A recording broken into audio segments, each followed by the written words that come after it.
तुलसी कौन थी, क्यों दिया था भगवान विष्णु को पत्थर होने का श्राप?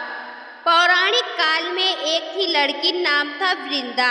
राक्षस कुल में उसका हुआ था जन्म।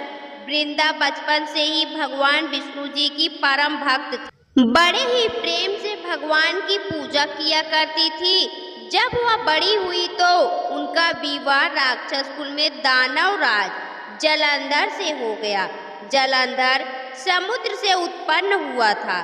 वृंदा बड़ी ही पतिव्रता स्त्री थी, सदा अपने पति की सेवा किया करती थी।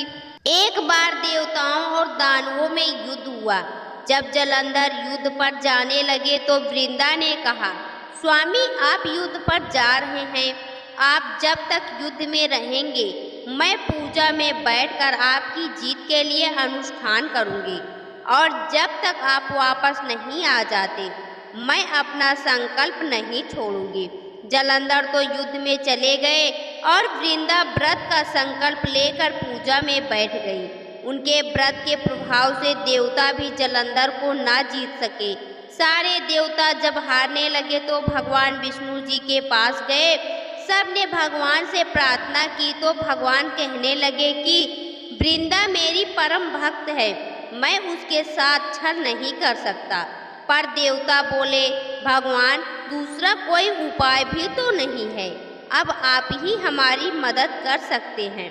भगवान ने जलंधर का रूप रखा और वृंदा के महल में पहुंच गए। जैसे ही वृंदा ने अपने पति को देखा वह तुरंत पूजा में से उठ गई और उनके चरण छू लिए। जैसे ही उनका संकल्प टूटा, युद्ध में देवताओं ने जलंधर को मार दिया और उसका सिर काटकर अलग कर दिया। उनका सिर वृंदा के महल में गिरा। जब वृंदा ने देखा कि मेरे पति का सिर तो कटा पड़ा है, तो फिर ये जो मेरे सामने खड़े हैं ये कौन है? उन्होंने पूछा, आप कौन है जिसका स्पर्श मैंने किया? तब भगवान अपने रूप में आ गए, पर वह कुछ न बोल सके। वृंदा सारी बात समझ गई। उन्होंने भगवान विष्णु को श्राप दिया, आप पत्थर के हो जाओ। भगवान तुरंत पत्थर के हो गए। सभी देवता हाहाकार करने लगे। लक्ष्मी जी रोने लगी और प्रार्थना करने लगी। तब वृंदा जी ने भगवान का श्राप विमोचन किया और अपने पति का सिर लेकर वह सती हो गई। उनकी राख से एक पौधा निकला।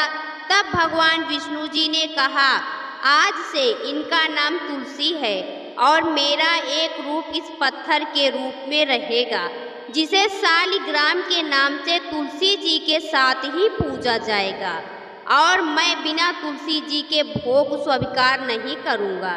तब से तुलसी जी की पूजा सभी करने लगे और तुलसी जी का विवाह शालिग्राम जी के साथ कार्तिक मास में किया जाता है। देव उठनी एकादशी के दिन इसे तुलसी विवाह के रूप में मनाया जाता है। दोस्तों, आपको यह कथा कैसी लगी कमेंट बॉक्स में ज़रूर बताएं। वीडियो को लाइक करें, शेयर करें और हमारे चैनल को सब्सक्राइब करना ना भूलें। वीडियो देखने के लिए आपका बहुत बहुत धन्यवाद।